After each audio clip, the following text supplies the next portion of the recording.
Ladies and gentlemen, welcome one and all to the fourth in a series of consultations or dialogues on values, culture, and spirituality in support of the UN Decade on Ecosystem Restoration. Let me begin by giving thanks to the main organizers of this series of events. So Andrew in particular at the Center for Earth Ethics. Andrew, you might fall asleep during this session.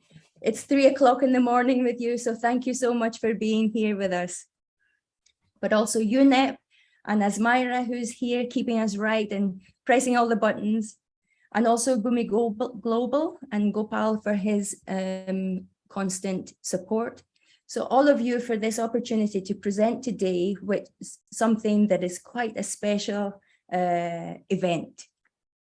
So my name is Liza Zogib. I'm the director of DiversEarth and chair of IUCNC's specialist group on religions, spirituality, environmental conservation, and climate justice. Thank you all so much for taking the time with us today. And please do, if you're watching with us today and you feel like it, do tell us who you are and where you're watching from. The theme of this session is species. And in particular, we're going to think about how the cultural and spiritual values of a species to a community can lead to its protection and therefore the protection of its habitats. And as a concrete example of this, we're going to focus down on one specific sacred species, the Philippine Eagle, and one particular Indigenous community working to protect it in their ancestral domain. So without further ado, I'd like us to meet our guest speakers today. So it's a real pleasure for me as part Filipina to host an all-Filipino panel, which is quite unusual for an international event. So you'll see here, I don't know where it's placed on your screen, but the members of the Bagobo Tagabawa community in the southern Philippines in the island of Mindanao. So hi community, can you say hello? So what a pleasure. And all of the people you see here in the green t-shirts, they're all community forest guards. So it's a real pleasure to have you with us today. And in particular, so the community is going to be represented today by Matanem Hernan Ambe, who's tribal chieftain and ancestral domain management officer. Hernan, can you say hello? That's Hernan. Hi, hello. Wonderful. Yes. Evening. Evening. We also have Matanem Johny, B. Andian. Johny, can you make yourself known? There he is. Wonderful. And do we have Matanem Jovito also? Hi, Ma'am. Good evening. Good evening. Good evening. And we're also very pleased to have with us Remealyn or Mimi Tatad, who's the Indigenous people's mandatory representative. She's also from the community with a beautiful jacket on. Hi, Mimi. Hi. And making all this possible for us on the Mindanao side is the Philippine Eagle Foundation. So I'm so delighted to have worked with Jimbea. Can you say hi, Jimbea? Hello, everyone. I am Jimbea. Thank you. From Philippines. Thank you, Jimbea. And also Dennis is here, who leads the whole operation. Hi, Dennis. And also Jayson. Thank you so much, Jayson, for being here. Where is Lisa? Hi, everyone. Good evening. Thank you. Wonderful. And normally, but she hasn't quite joined us yet, we would have Joan Carling from Indigenous People's Rights International. Hopefully Joan can join us as we move along. So thank you so much for being here to share your stories and your experience and your wisdom with us all today. If you will, let me take just a few minutes to set the scene for our discussion. And so, Asmira, can you share the PowerPoint? I just have a few slides with some nice pictures to show.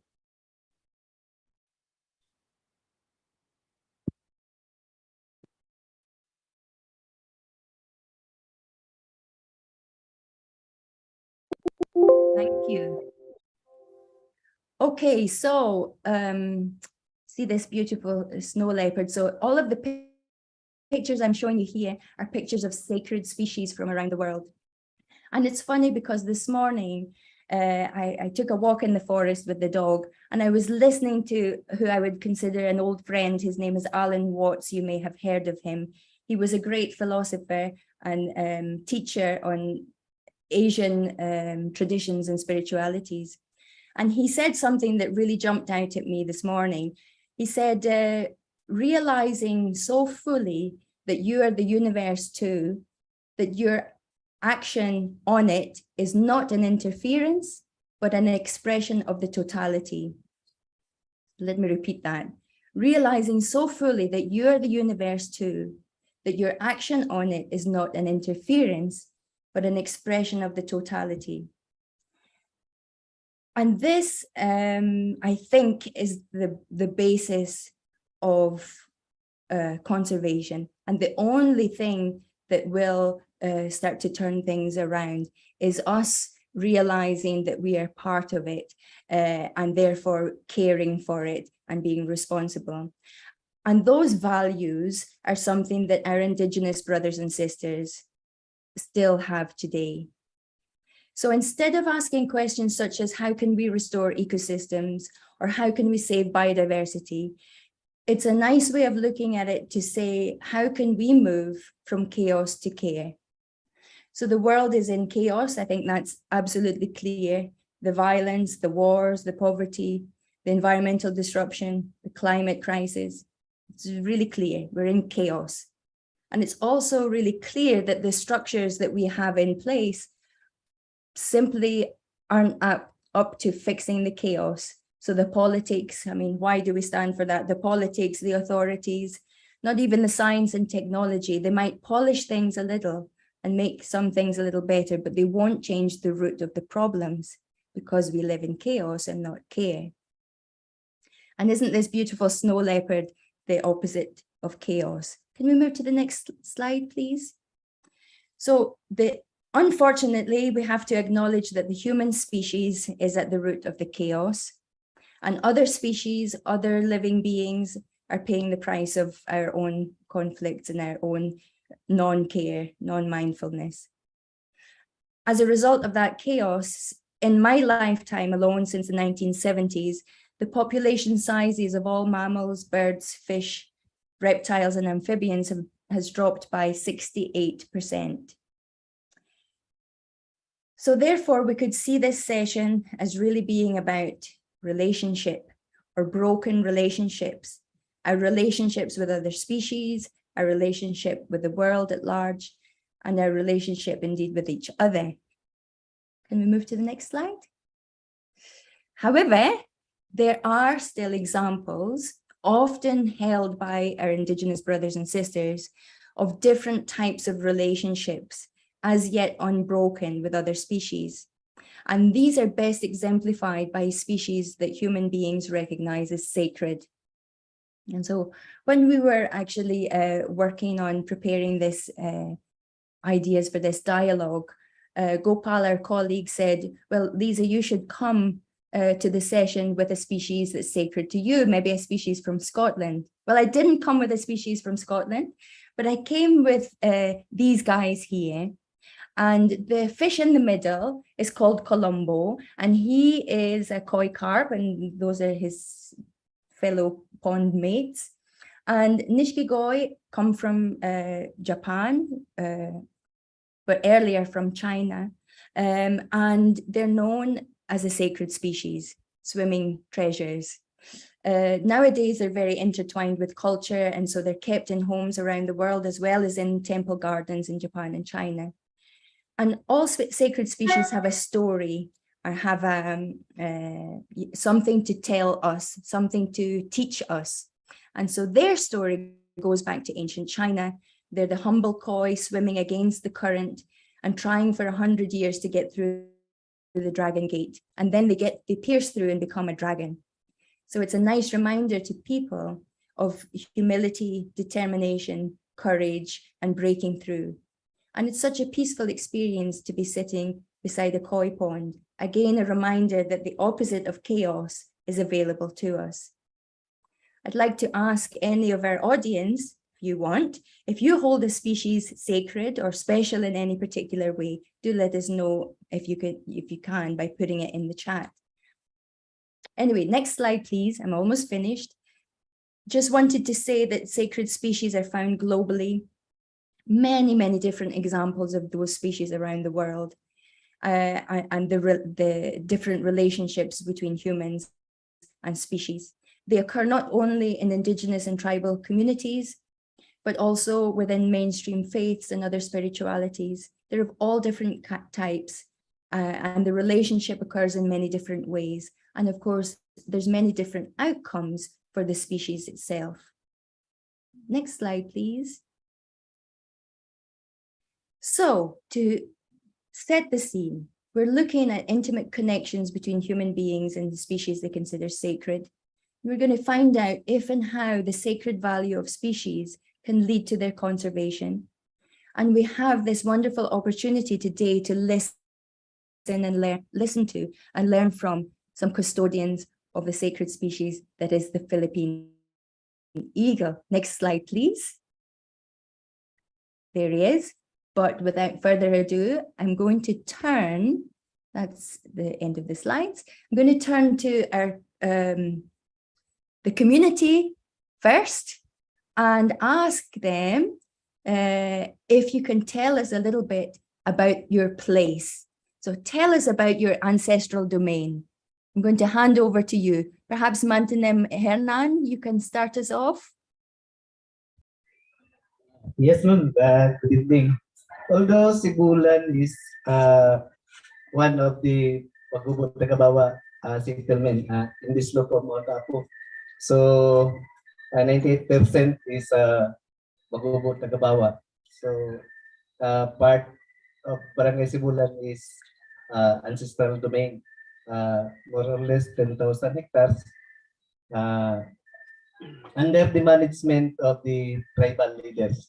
So Sibulan is habitat of the King Philippine Eagle. So that's why the relationship between the people and the nature. So based on our belief, the nature is part of our activities, day-to-day activities, and so that's why Philippine Eagle is a sacred of our belief, because the relationship of nature, the role of the people to protect and conserve the nature, and the role of the nature is to protect the people. So vice versa. So that's why that is a sacred one of the sacred of the indigenous people in the Barangay Sibulan. So it's Barangay Sibulan is part of the big ancestral domain. So Sibulan only is more or less 10,000 hectares. So our companion today is Matanam from Mount Apo, where the Philippine Eagle is there, and Remealyn Tatad is our RPMR, Matanam Mariwanga, Matanam Johny, Andian, Matanam Hubito de Lauta is a member of the IPS, Indigenous Political Structure, member of the, as one of the leader of the community. So the role of the IPS is to settle what is the problem of the community, and the role of the ADMO is to implement what is good for the community, especially for development within the area. So that's why the Bagobo Tagabawa trying to identify and trying to Philippine Eagle to identify the area as one of your guests today to facilitate these activities. So ancestral domain is the foundation of our culture. So there is no separation, for example, the ancestral domain, because our activities based on the nature. Whatever activities, especially to go to into the farm. So it's not only the area, it's not only for economic, it is part of our culture. Whatever activities I conducting the ritual for the good for our farm. So thank you for this event, and I share for our experience as a tribal leader. So there are many problems in the area for conservation of the nature, because there are different people from the other places to enter our community. So our activities today is to in support from the Bantay Bukit to conduct monitoring every day for the illegal activities within the area. So the Sibulan is they have 11 sitios, so they have 17 sitios. They have a population of 3,000 population, and they have 11 tribal leaders within the community.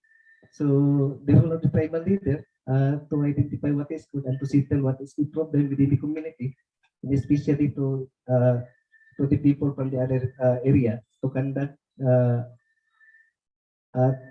illegal activities.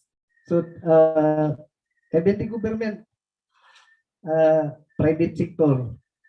So that is one of the struggle of the tribal leader to facilitate what is good for the community. Last month, they have a project from the government. So the problem is there is a concern from the tribal leader. So the tribal leader now is to settle in that particular issues, because whatever project enter into the ancestral domain, the opponent is get a consent from the tribal, but the problem is the government itself. There is no permit from the tribal leader, so that's why that is one problem of the community to settle what is the particular issue to enter in our area. So in our area is they have more or less 3,000 area is virgin forest. So the other is multiple use for economic. So the other is for protection. But based on the government policy, that area is close to human activities. But the present is there are many people within that area. So that's why that is one problem of the area. So the struggle of the conservation because of the continuous population in our community. So that's one problem of the community, and that is the one of the role of the tribal leader is to formulate the policy to settle in that particular issue. So that's all, because our companion tonight, Mario Anga discuss what is Bagobo Tagabawa, and Matanam Johny discuss what is the role of the tribal leader and what is the activities, and Matanam Hubito discuss what is the importance of the Philippine Eagle and relationship between the human and into the conservation. And Matanam Delphinimo is to discuss based on the conservation and support of the Philippine Eagle in Barangay Sibulan. Mantanem, Hernan, thank you so much. And thank you so much for expressing yourself so beautifully in English. We really appreciate that. You've touched on a number of things there, including that your ancestral domain is really the foundation of your culture. You've also touched on some of the difficulties and the struggles that you have. But I wonder if perhaps I could turn to Mimi and ask, can you explain to an international audience what is an ancestral domain And what do we mean by that? And what are the rights of the community over the land? Can you tell us a little bit about that? Good evening, everyone. I am Mimi Tatad, an IPMR of Barangay Sibulan. As of currently, IPMR of Barangay Sibulan. We have already discussed things for these issues, and we have assigned our tribal leaders to discuss these things concerning our ancestral domain.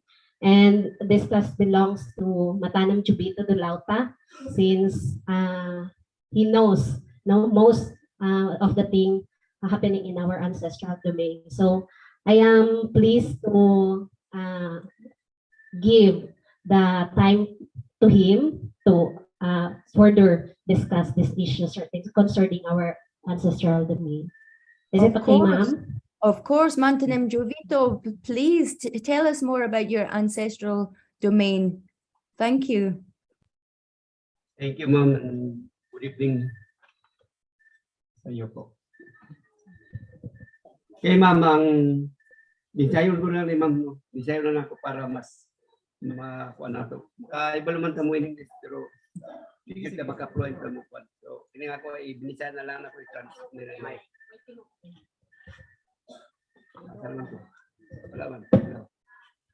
Okay, ma'am, ang ancestral domain dito sa Sibulan is almost 10,000 plus hectares ang gidakon ini. O sukad pa sa kanyato sa among mga katigulangan o mga nunuan, nagyod diri sila nagpuyo diri sa ancestral domain sa Sibulan. So gani man diri namin nga tawo, diri na po may nagpuyo. Diri mi nanginabuhi sa among ancestral domain. Nganong diri man mi nanginabuhi tungod kay naaman diri ang among mga nagkalain-laing nga mga tanom. Sama sa lubi, kakao, kape, abaka, halos tanan nga produkto na diri gikan sa among ancestral domain. O ang ancestral domain dunay mga dagko pa nga mga kalasangan diha, dagko nga mga kahoy, na ay mga katubigan nga diya nagagikan nga diin ang tubig nga nagagawas diri gikan sa ancestral domain paingon dito sa kapatagan, daghan ang nagabenepisyo nakainom niining mga tubiga. Usa dapat lang gyud nga ampingan namo kining among ang ancestral domain diri sa Sibulan tungod kay naapil pud siya sa watershed management diri sa Davao City. So mao ni ang usa sa amo ang panangkamutan nga ingon nga mga leader nga madipinsahan, maproteksyonan gyud ning among ancestral domain tungod kay usa sa mga gidipinsahan namo diri kining agila nga nangitlog og namusa diri sa amuang barangay. Ilabi na diri dapit sa sitio sa Mitundog sa Katalelan. Namang gyud diha ang mga nesting site, ma'am. Por eso dili gyud namo kuan nga bantayan gyud namo, dipinsahan namo, pinagi po sa tabang sa mga bantay bukid nga diin naga-patrolling sila sa matag adlaw. Sulod sa napulo ka adlaw himog yun sila mga aktibidades diya sa among kalasangan. Aduna pa ilang pagsuway sa mga katubigan para limpyo ang mga tubig, waon tong mga basura dito sa mga katubigan. So ingana lisod ang trabaho sa mga bantay bukid nga diin kami ang naga-order sa ilahan nga buhaton nila alang diha sa ato ang pag-preserve sa atong kalasangan. Usa pa kining agila nakita gyud namo nga usa gyud ni tama tong ingon ni Hernan nga sagrado ning usa ka agila tungod kay siya ang pinaka dako nga langgam, siya po ay pinakahari nga langgam diri sa kalasangan nga din nagpuyo diri sa amo nagsuroy-suroy tuyok-tuyok din sa amo ang ancestral domain. Tungod kay nganong mupuyo siya diri nganong giganahan siya mupuyo diri tungod kay aduna pay daghan nga mga kahayopan, mga mananak nga nasa sulod niining ancestral domain. Pwede siguro ikaw na nimo, sir. Thank you. Sir Jay. Jayson, I'm turning to you for some help here. Thank you so much, Mantanem Jovito. Please, Jayson, over to you. You're muted.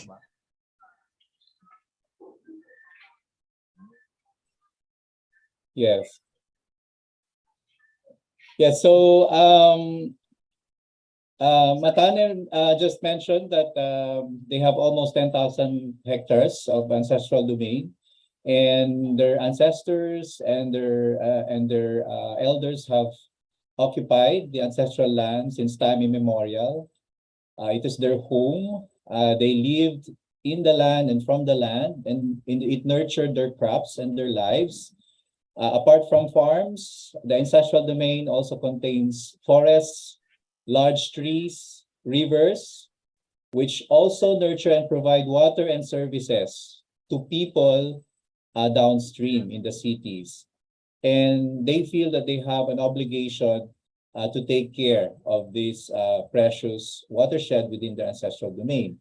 So they protect the watershed, and they also defend and care for the Philippine eagles that are nesting within their ancestral land.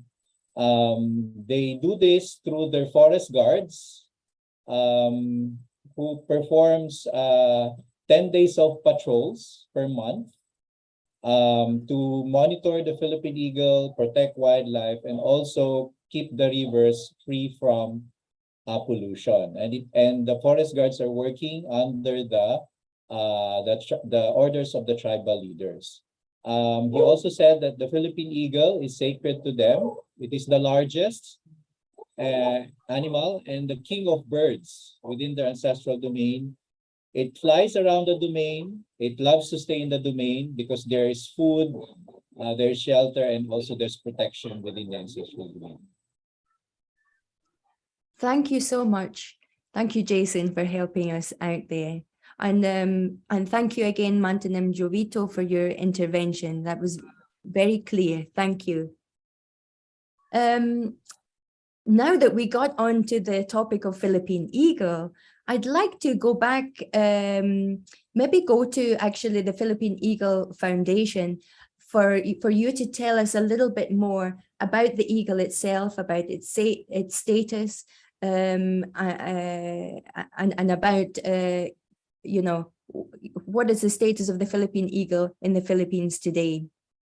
So I don't know who would like to take that, either Jimbea or Dennis or Jayson.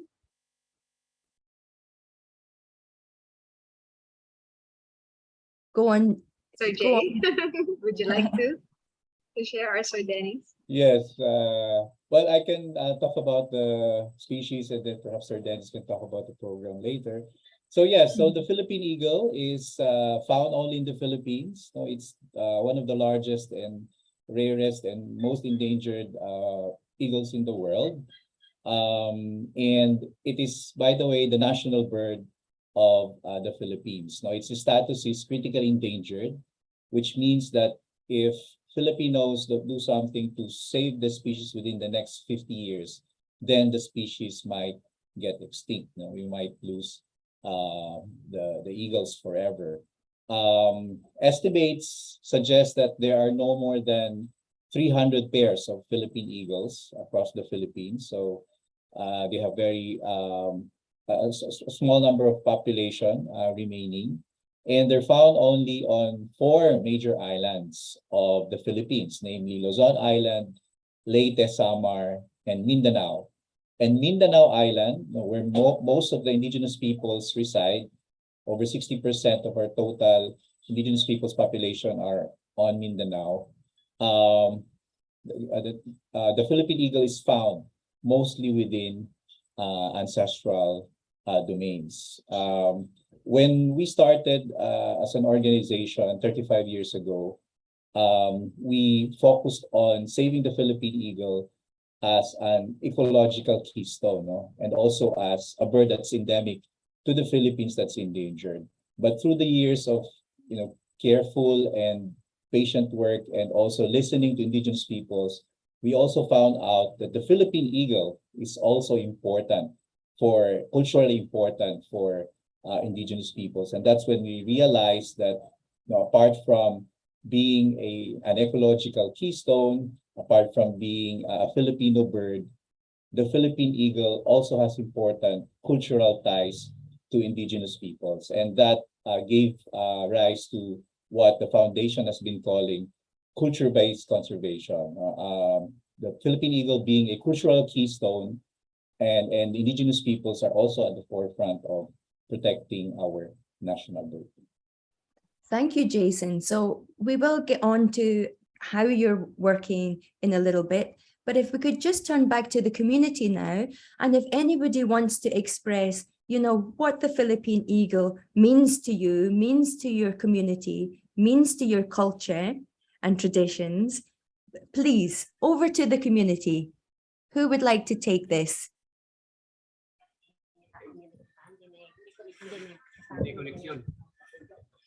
Okay, ma'am, good evening. Ako lang po Good binigay evening. po din ako po. Okay, bala din ni Sir Jayson matapatan. Unang-una, base sa akong experience, in 1981, naanak ko sa Mitondo. Dito po na ako na himaluan nga ang agila, silingan ra po di ay nako tungod kay ang ipuyan sa agila naramanggid sa Mitondo, kunya libot-libot lang siya diya sa Mitondo mamaon o diya sa Katalelan. Mao kana ang yang ginapuy-an ng yun. So isa mo ka-experience nga ang experience na ako sa atong agila, 2 time na ko nga 2 ka beses na ko nga nahimong nest finder nakakita gyud ko og salag unya sa una dili pa ko adto tribal chieftain sa first timer. Sa ikaduha nga timer nahimo na kong tribal leaders o isa ka Matanam sa among lugar ni pila nga mao ang leader sa mao nga sitio. So base sa akong experience sa atong agila tungod sa mapanghambog pa pud namo nga naa pa pud ang paga nga lasang, naa pa pud ang mga dakong kahoy, mga lawaan, mga almasiga na tanan diya sa makita nato nga agila dili pa gyud siya muhawa niya ng lugar.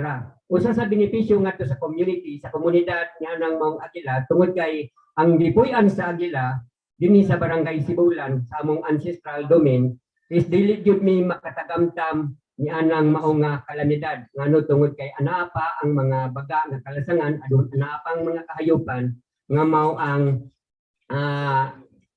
aduna pa sila gipuy-an nga mga lasang mao nga usa sa benepisyo namo ngano nga nang agila tungod kay kami dinhi layo ni sa mga kalamidad sama sa mga usog nga mga hangin o uban pa mao nga makita nimo ang dinhi sa Mindanao dili kayo maygo niya na tungod kay nakontrolar pinagi sa pagprotekta unya inubanan pud sa paghatag pud og mga giya o paralegal na training pinagi sa Philippine Eagle unsaon namo pagprotekta ang among ancestral domain tungod kay naa pud diya ang agila. So nagapasalamat gid mi sa taga Philippine Eagle Foundation tungod kay usa pud sila nga naghatag pud og giya o kung sa pud ka importante ang agila nga anaa karon dinhi tungod kay mao pakana siyang ginatawag og haring ibon. Sa pagkakaroon ang PF, ang Philippine Eagle Foundation o ang Tribal Council sa Barangay Sibulan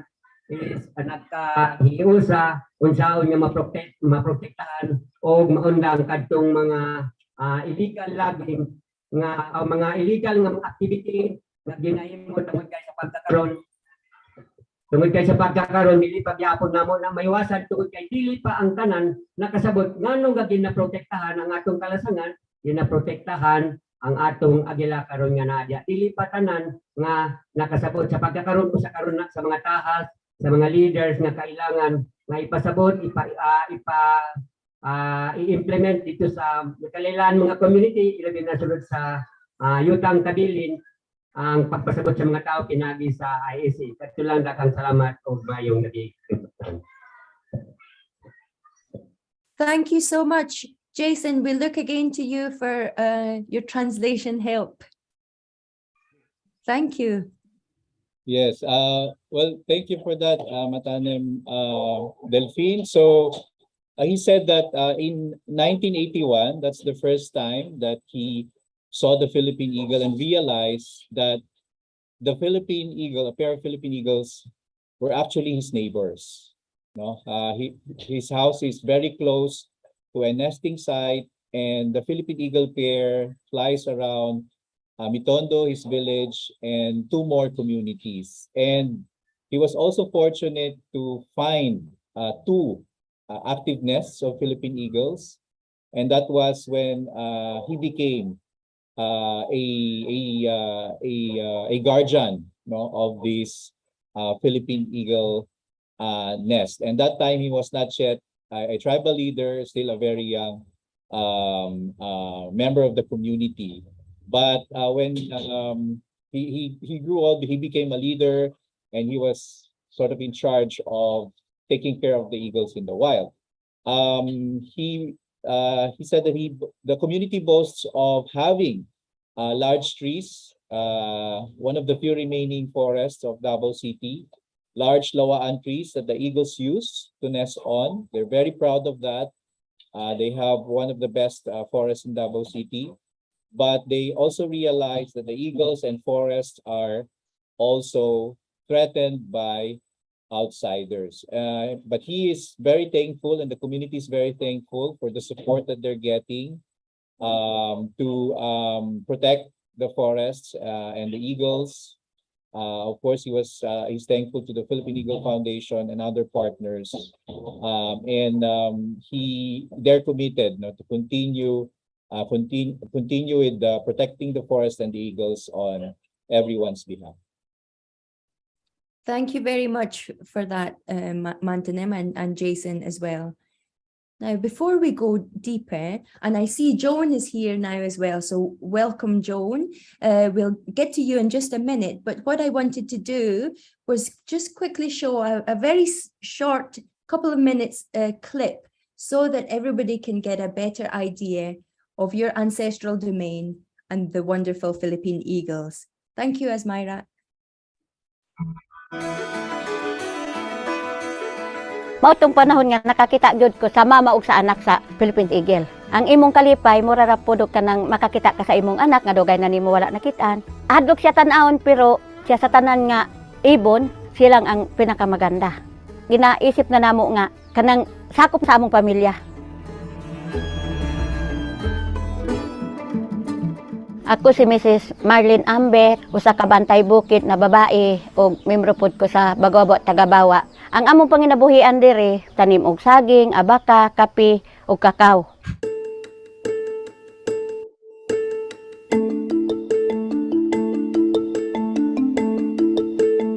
Nagsulot ko sa usa ka forest guard bisan og usa ko ka babae kay gilantaw nako nga dili lang para sa lalaki ang pag-care sa atong ancestral domain kun dili apil pud ang mga kababayen-an. Among giprotektahan tungod kay dihang among Sorry, Chantal has just told me that they can't see the video for some reason. I could see it. Chantal, you can't see it at all. Nope. Is there anybody else who's experiencing this issue from the attendees? Okay, so others are seeing it.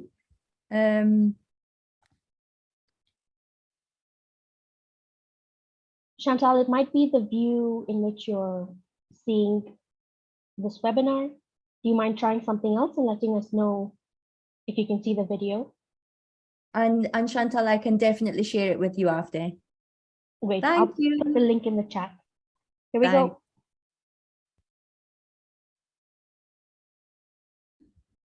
likas yaman. Kung pasagdan lang ang mga tao nga manghilabot diha, basin maparihas namin sa ubang lugar nga nagabagyo, ingana ang among Philippine Eagle, diha man siya nagapuyo sa lasang. Kung wala na'y kahoy, wala na'y kagubatan, ang among Philippine Eagle magpalayo na siya.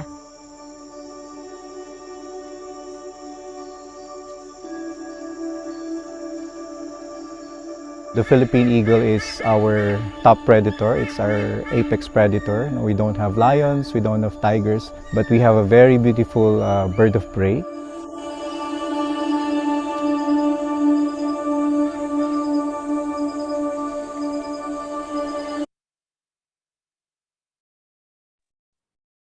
Thank you. So hopefully that gives you a better idea of where the community is coming from and the home to this very charismatic species. So as Myra has shared a link to the full video, I would really recommend you having a look at the full video. It's amazing. So thank you for that. Now let me just introduce Joan. So Joan Carling is coming from Copenhagen, I think, today, Joan, but you are actually from the Philippines as well. Please introduce yourself and the institution where you're coming from.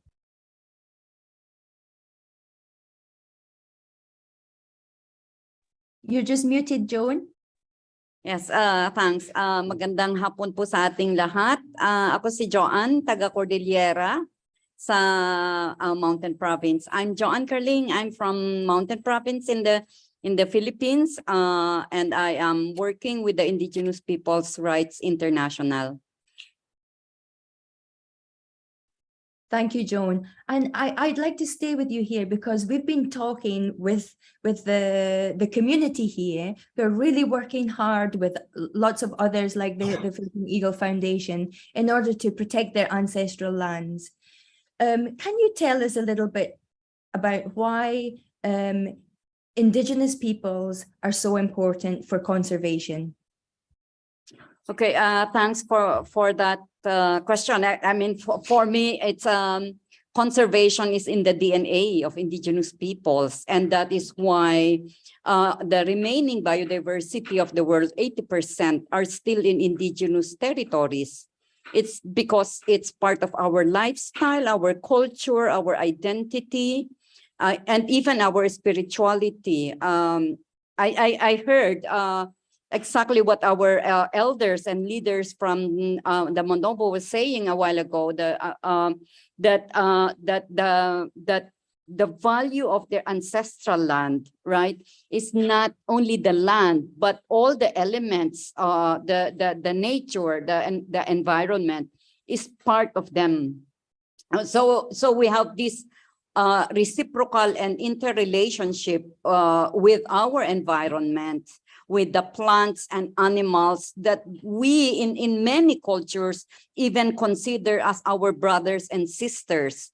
And we need to coexist.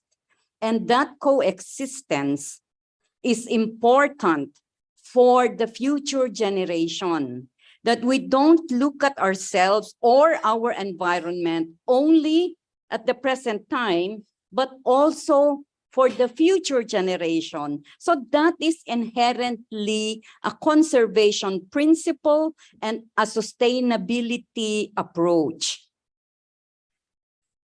And I'm happy to hear from the presentations earlier the value that they put on the ancestral land. And to relate it with the Philippine Eagle, if our ancestral domains are not protected, we will lose the Philippine Eagle. If we don't protect Indigenous peoples to be able to conserve their territory, we will lose the Philippine Eagle. Thank you, Joan. So this is something, well, first of all, you've touched upon what we opened with, and that was that this is actually a session about relationship and about broken relationships that are it's causing the chaos in the world today, which includes environmental disasters, and the fact that our Indigenous brothers and sisters still have those relationships unbroken sometimes with the species around, with the other species around them. So this is something that the Philippine Eagle Foundation has very well recognized. So Jimbea, I'd like to come to you now and ask, about your approaches to conservation of the Philippine eagle with the communities there in Mindanao and across the Philippines, I think. Thank you, Liz. Hello, everyone. This is a really great privilege for us to share with you our approaches in doing our conservation work for the Philippine eagles. our work is culture-based conservation.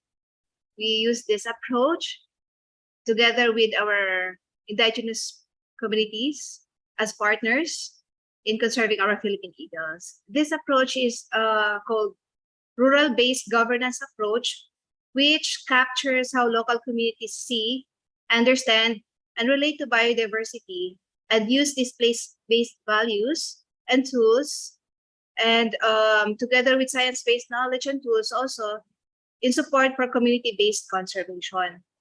And equally important to this aspect is the local communities gathering tangible benefits out of its conservation. And such benefits would include, we say, livelihood in the forms of green jobs, and sustainable farming in the forms of agroforestry, and also biodiversity-friendly enterprises, and access to basic social services.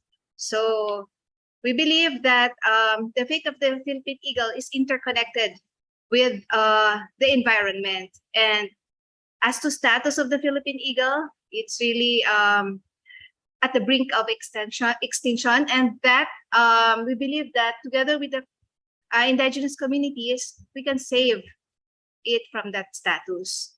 And as of now, we're doing this.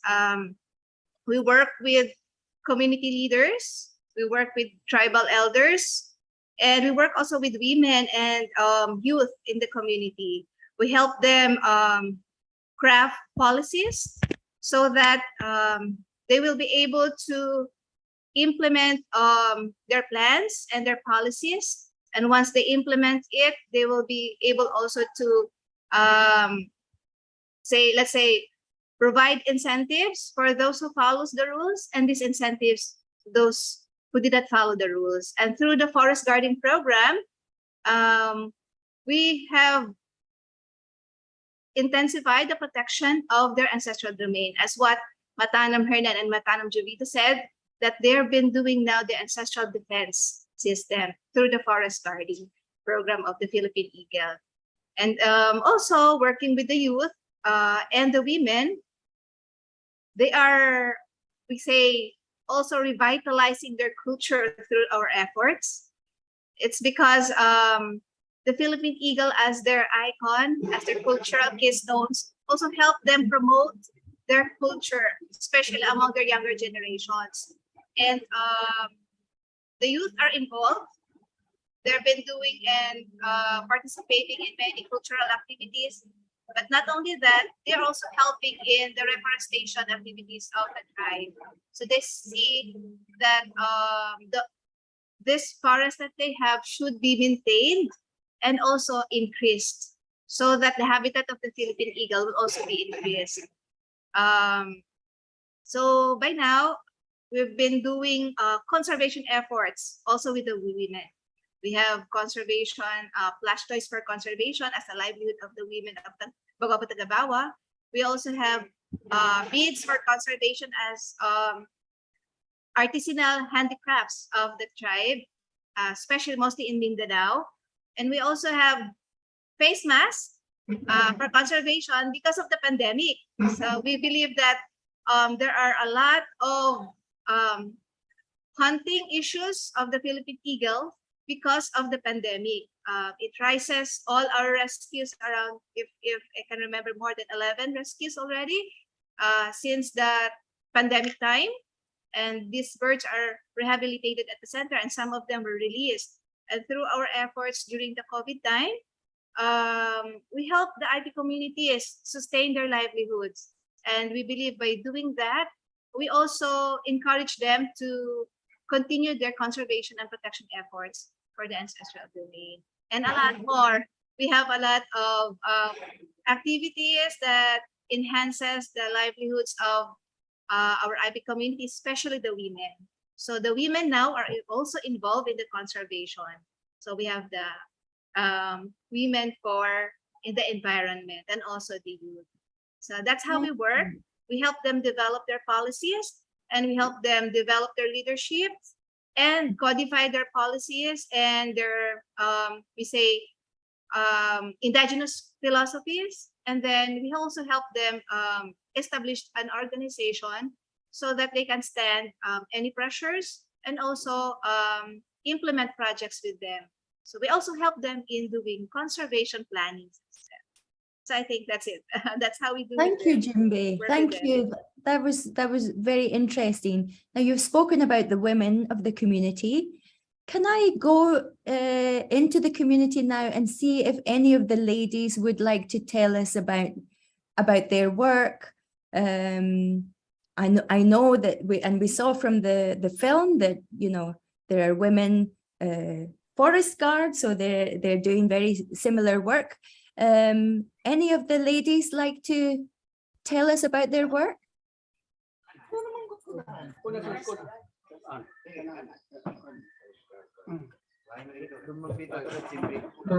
Hello, ma'am. Good evening. Good day. One of the forest guard in the Tagabawa. The forest guard, one of the binuo po ito sa tulong at plano ng mga tribal leader. Binase din po ito sa ADMO, the development and ancestral domain. At saka po sa tulong, nabuo po ito noong 2005. Inorganize po ito noong 2005.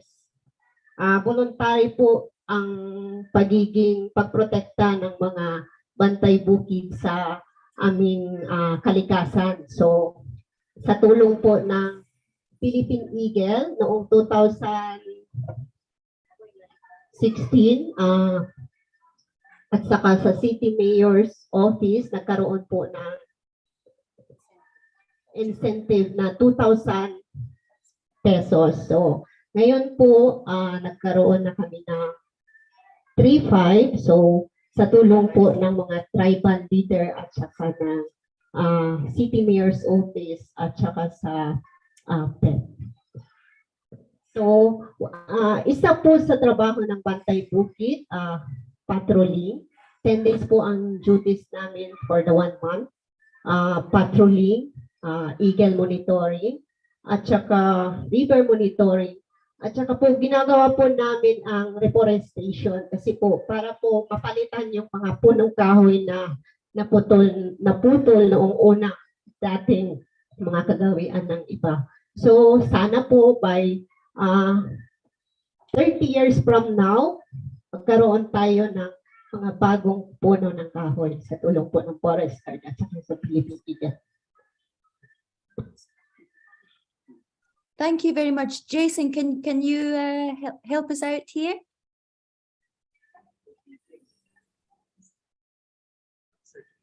Yes, well, thanks for that. She mentioned that the forest guards were organized by the leaders. It was first formed in 2005, and back then they were doing their patrols and work voluntarily. But with the help of the Philippine Eagle Foundation and through the help of the city government of Davao, they started getting allowances 5 years ago in 2017. Back then, they were getting an incentive of 2,000 pesos. So that's roughly less than $40 US. But recently, they got an increase in allowance of to 3,500. So that's approximately $70 US or less. So in terms of the work that they do, it includes eagle monitoring, wildlife monitoring, and they're very proud of their reforestation project. They also plant trees within the ancestral domain to replace those that has been illegally logged and harvested. And she's very positive that 30 years from now they'll bring back forests in open areas, and they're hoping for more support to the work that they do. Thank you so much for sharing. Now, the Philippine Eagle isn't just in the southernmost tip of the Philippines. Its range goes across the Philippines north to south. Joan, I'm going to come to you now to ask a little bit from your place what's happening. Unmute, unmute.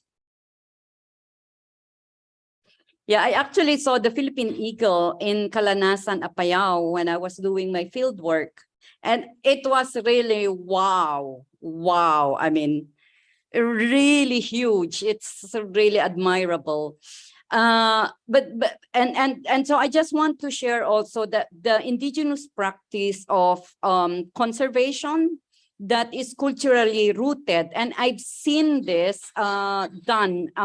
It's a common practice in the Cordillera, including the Isnag, the ones in Apayao, in Calanasan, that are protecting the Philippine Eagle, or it's in their territory. And this is the lapat system. We call it lapat, which is this. They also have the same system in Abra, which is the adjacent province. We also have it in where I come from Sagada, but it has a different name. But in any case, the lapat system is a cultural practice and a resource management practice where community members are prohibited to do anything on a certain area declared to be restricted area. And it's a common practice that forest areas are declared as restricted areas to allow the growth and of different plants and also for the wildlife. And there are times when it's declared open, you can take forest products, but on a regulated basis. And it's considered that is why the Philippine Eagle continue to at least survive in Apayao because of this practice, because part of their habitat were protected by the lapat system. It's just unfortunate that in areas where the lapat system was not effectively functioning, that was subjected to massive logging. That's why a big chunk of the area for the Philippine Eagle was destroyed because of logging. But in areas where the lapat system continues to be practiced, the Philippine Eagle continue to have their nesting in this area. So that is really a very valuable practice, for indigenous peoples, at least in the north. And the violators of this are meted with penalty. Either they have to pay fine, they have to pay for their cows, or it depends on the level of prohibition. So for example, somebody broke the restriction and entered the forest and cut trees and sold it, that has severe penalty. And the elders play a critical role here. So it's really part of the indigenous resource governance, not how we conserve the resources. But like I said, there are times when it's allowed, because of course, as also mentioned earlier, people also depend on this in terms of their livelihoods, like making some handicraft, harvesting non-timber forest products, even the harvesting of honey, for example, that is allowed during certain periods. But there are really periods in the year where it's prohibited, especially if it's the season where animals are in their, how do you say, productive season, if I use the right word, but that's really observed. So the community knows when certain, like for example, deer or wild pigs are in season, or even in the river when the eel and the river are about to spawn. So this is part, and also when the time to harvest some kind of non-timber forest products, when is the right time to harvest honey, for example, so you don't also disturb the bees. So yeah, I'm just citing this because this is really critical of like what I mentioned earlier, that since it's part of our culture, it's part of our identity, we have these systems where there is also strong community cooperation. And that is also what we need when we do conservation, that everybody will contribute and cooperate and to protect, right? That nobody takes advantage, for example, and make things get resources and enrich themselves. So this is part of the values of conservation also of indigenous people. So I just want to share that.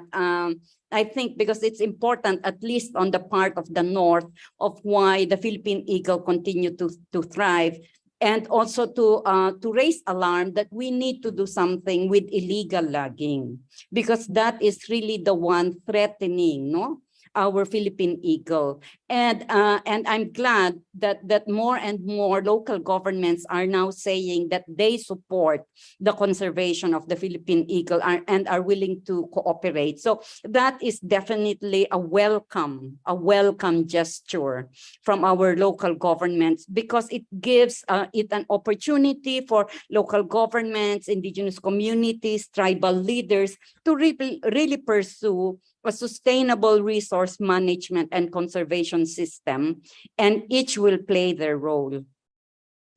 Absolutely. Thank you so much for that intervention. So important, and all over the world, these cultural practices, so these often very ancient practices of communities that are basically conservation practices are breaking down, unfortunately, across the world. Joan, do you speak Visayan? Can you ask the community? No. Okay, Jayson. Sorry, that is in the south. I speak Ilocano, which is the north. But of course, but notwithstanding language, we're always in solidarity with our brothers and sisters in the south. Exactly. So Jayson, I wonder if you can ask the Bagobo Tagabawa community if they had a system in the past or somewhere like is it the Lapat system that you were talking about, Joan? That would be very interesting to know from the community. Yes, definitely, Lisa. So, Dato Hernan, sa mga Matanem, naabatay sistema sa una nga parehas tong sa Lapat nga naay mga areas nga ma-declare og sagrado, kanang dili dapat adtuan, tapos kung naay mulapas naapoy mga silot or mga parusa, napabatay ana nga mga balaod or customary rules sa una.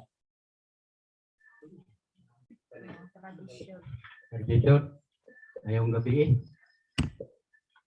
sa pagkakaroon murag naa pa man na lugar nga di maatuan bahin sa muang tradisyon sa una ng mga bububo naa pa nang dili maatuan bawal ang unsay tawag ninyo ana Matanem kana mga areas nga dili jud dapat adtuan o nganong dili siya dapat adtuan or hilabtan?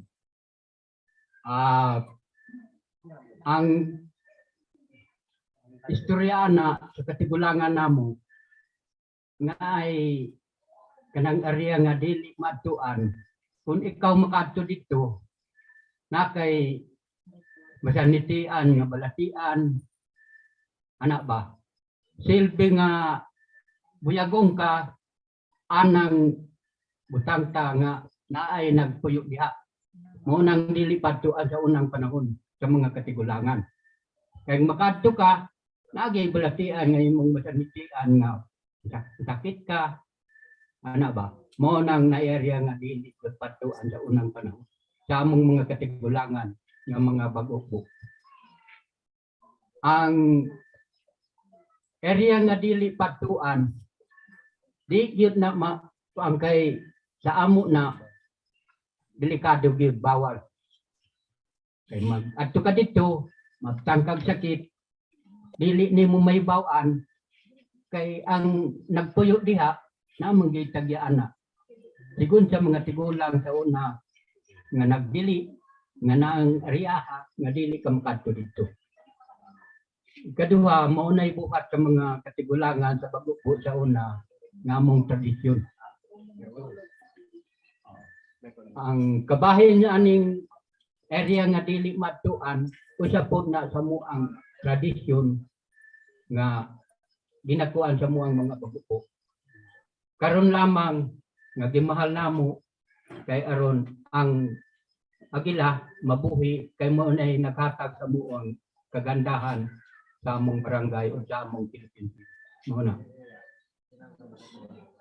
Okay, thank you, Matanam, Johnny. So yes, they have such places that are regarded as sacred or taboo sites or areas Also, with one of the human secrets, presence for example, inhibited. Magtapo. And the reason for this is that they have special places in their ancestral domain that are spirit abodes. These are the homes of spirit owners of the forests, and they're not allowed to go there because if they violate the rules, they might get sick, or worse, they might die. So it's this reverence and also this fear of the punishment which keeps them off these areas. Thank you, Matanam Johny. Thank you very much. Dennis, are you there, sir? Yes, Liza. Yes, I would like to ask you, as heading up the Philippine Eagle Foundation, how can Western science, if you like, come together with Indigenous knowledge, such as we've been hearing here, Indigenous knowledge and cultural practice to strengthen the protection of species like the Philippine eagle? How can they best work together?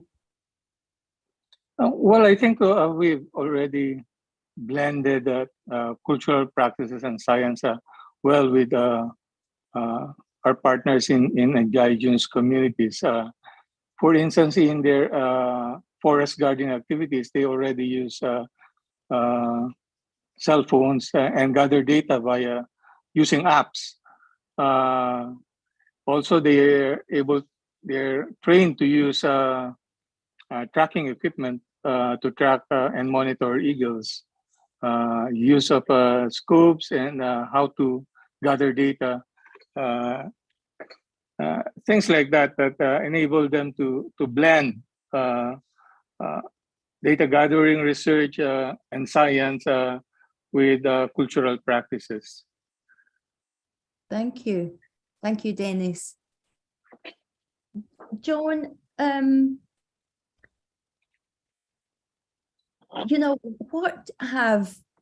we hear a lot nowadays in the conservation community about the importance of recognizing Indigenous people's rights. And this is what your organization is all about. I mean, what has the recognition of rights got to do with nature conservation? And specifically, what has it got to do with the kind of global biodiversity agenda?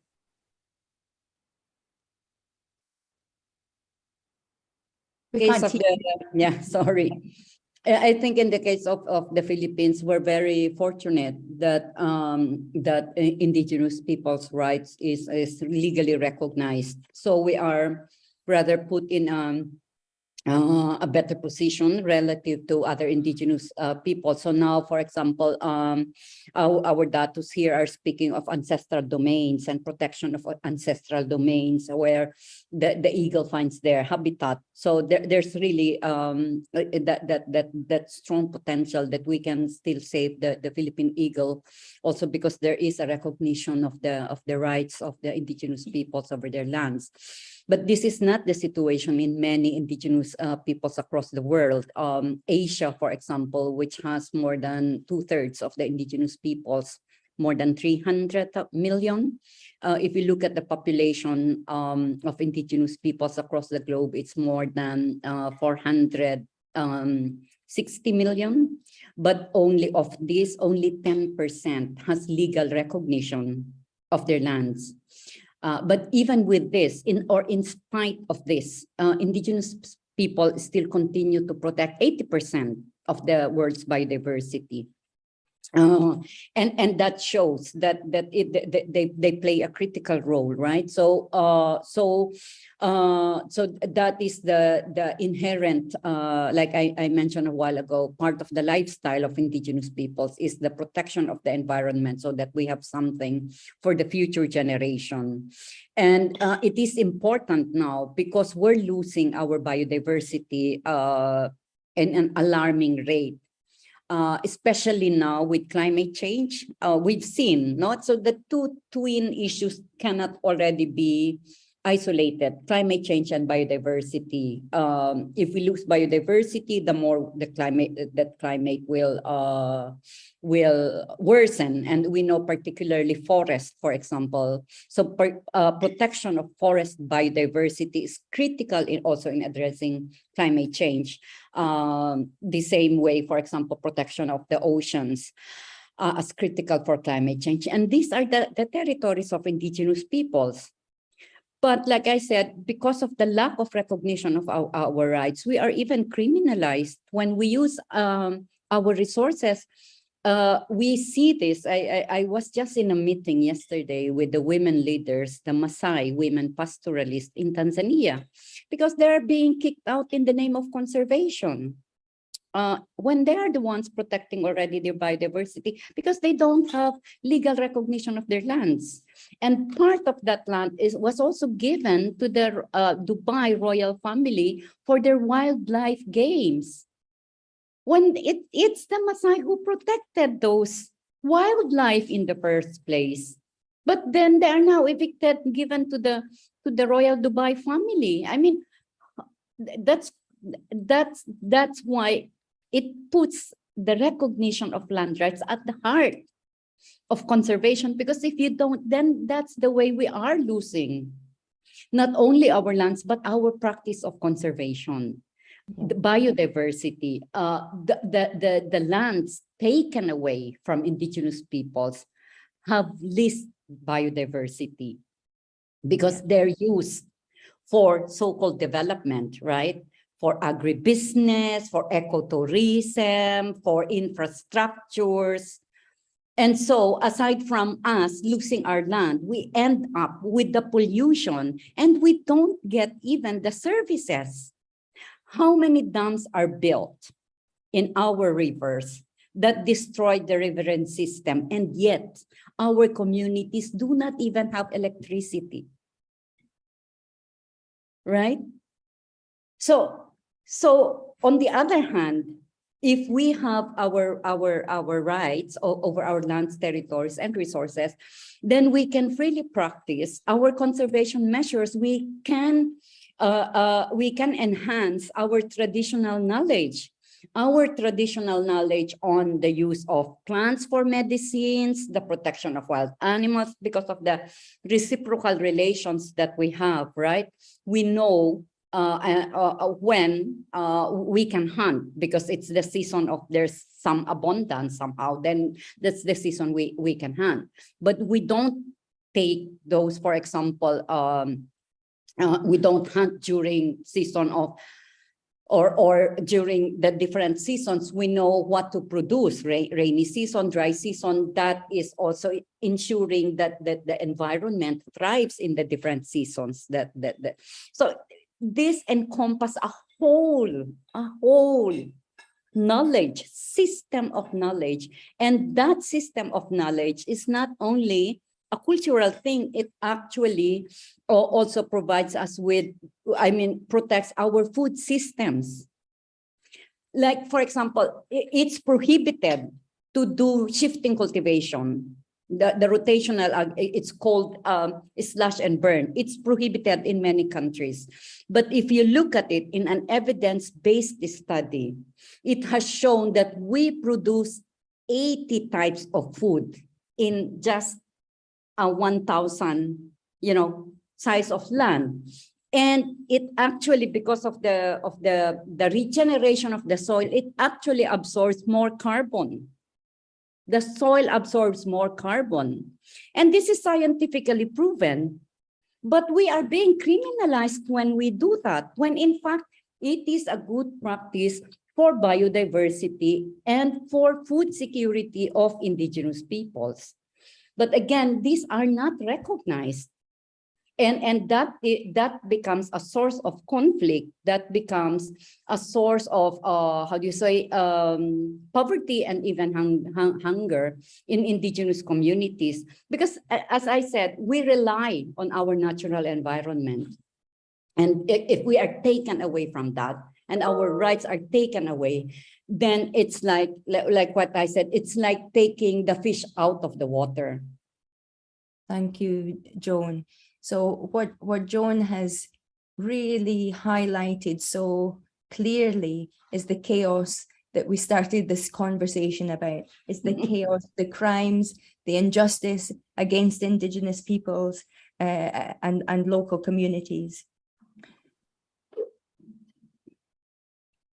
Jimbea and Jayson, I'd like to ask you, obviously the community here has learned a lot from you, in terms of the technologies and many different things.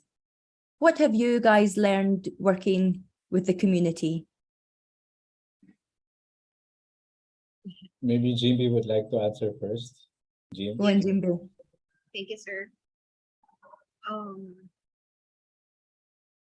This is really striking question for me. What have I learned from these communities? Being in a medical profession, I've been not working hard with the environment. Actually, being in Philippine Eagle Foundation, I learned a lot to care for the environment.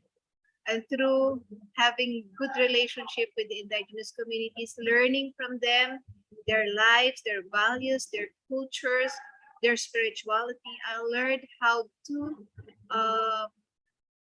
care for nature and how important nature to us humans and how important wildlife to us humans. And the relationship, the harmonious relationship that I've learned, how our indigenous communities live in the upland communities, in the uplands, how they live there, their simple lives, but yet they're protecting everything in their lands. They're caring for it, not wasting any of it. Even just what Ma'am Joan said, their practices are sustainable, but yet we are not recognizing it.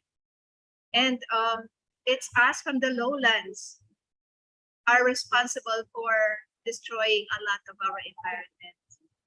Them, they have a simple lives. They just plant food for them, share this food, and no much cash economy. But then they're living in harmony with nature. I've learned from them that their forests, their ancestral domain, are their hospitals, their markets, and also their source of relationship that unifies them. And being with them, I've learned these values also to share, not only to my families, but also to share to my colleagues, to people I work with, to people I mingle with at the lowlands, and encouraging them to help our indigenous communities is really a big task for me. And so I thank them for opening my eyes, because I learned a lot, and that's why I'm staying. I'm staying strong for Philippine Eagle conservation because of our indigenous communities. They taught me a lot of things in life, and they taught me how to care for environment. And that's it. Thank you. Thank you, Being so Jimbea. emotional. Oh, thank you. Jayson, how about you? Yes, well, Jimbea mentioned it. I think it's this relationship with the land and its resources, which was an eye-opener for me. I think this is something that many of us have lost, looking at the land as your home, as part of you. I've seen them interact with nature as if the nature is talking to them, and them listening to nature, and then talking also to nature. So there's this communication happening, which I think majority of us already lost. I also remember this conversation I had with one of the elders. He was saying that perhaps if people in the lowlands believe that every tree has a soul, then maybe we have not lost the trees to commercial logging, because you have this belief that if you harvest or bring down a tree, then you're also sort of denying life to that particular species. Now we've been talking about nature-based solutions, and based on my interactions with the indigenous peoples across the Philippines, nature-based solutions would also mean for the IPs listening to nature and responding accordingly. And this has been very inspiring to us. And then, nature being part of your life and ways of life. So this is very refreshing for me as a university-trained student. We've trained to rely only on evidences, on things that we can sense, but interacting with the indigenous peoples and this belief that we don't own the earth, like we share the earth with other beings and other living things, and we need to respect that as well. So I think this is something that I've cherished, and I also value, again, through my interactions with the indigenous people. Thank you so much. I think I turn last of all back to the community, and if we can explain to the community so that everybody understands that the conservation movement as a whole, I think has to listen to communities like this one here. What would be their message? What would be their message to the world? Can you help us, Jayson?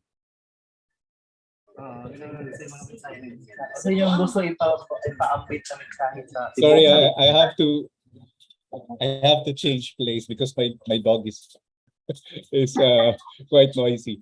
Anyway, so mga Matanem, atong mga community members, kung naamoy mensahe para sa atong mga tigpaminaw, kanang nag-watch karon og sa mga tao sa gawa sa ancestral domain, unsa kahay mensahe nato sa ilaha, So siguro magsugod ta kang ITMR, Mini. What's your message, everyone? Thank you. Good evening, everyone. And we, the Bagobo Tagabawa tribe of Barangay Sibulan, is adopting and embracing the gender equality, empowering women, as well as involving the youth in the cultural traditional preservation of our nature, and being an representative. That's why we are adopting gender equality. I am a woman and representing the tribe towards the Sangguniang Barangay.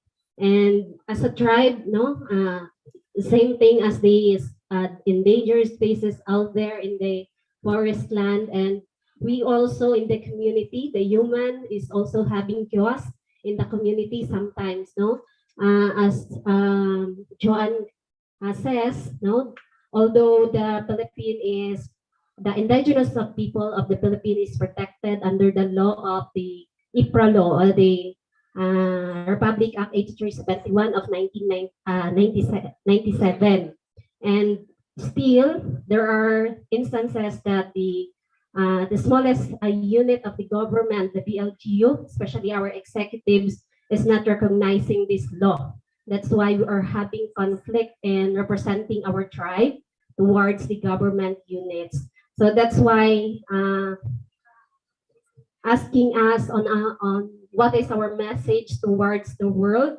we want the tribes to exercise their rights of everyone, of every individual.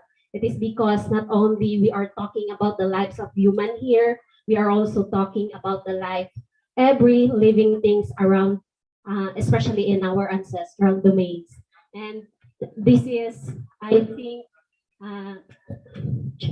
this is very necessary to the world to hear this concern that there are still tribes that is unheard. No, the requests, the petitions, and also the concerns of the tribes are being unheard, to especially to our our leaders. Although Barangay Sibulan is composed of 98% tribe, still we have this conflict. No, let's say there is conflict in implementing in the preservation of our nature. It is because we have that, as most people, they say they are concerned of nature, but they are not doing the things concerning our nature.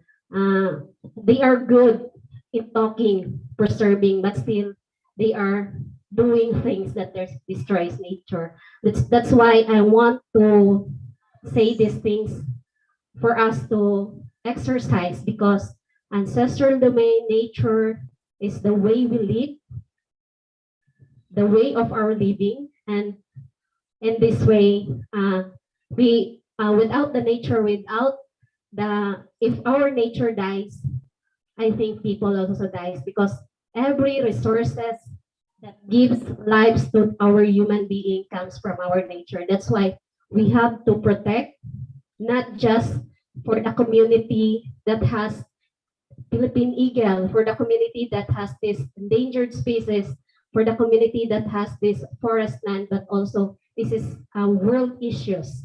Environment issues is a world issues. It is because even if you are on the urban zone of the Philippines, you're still connected and needed the protection of our nature. So this is, as women, I am crying for intense preservation of our nature, because this is the way of life. Good evening. Mimi, thank you. That was amazing. Thank you for your message, and I think it was loud and clear. We only have a couple of minutes left. Joan, very quickly, working at an international scale, can you take 20 seconds to give any advice to the community?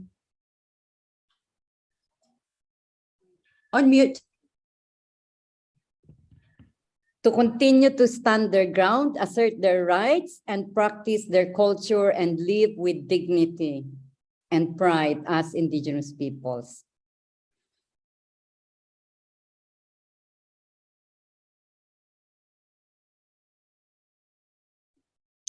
Unmute Liza.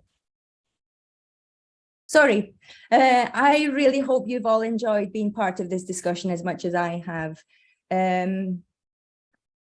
And I hope also that we've learned something today about the critical importance of seeing our Indigenous peoples and local communities not as beneficiaries of conservation, but as conservation experts that we have to listen to.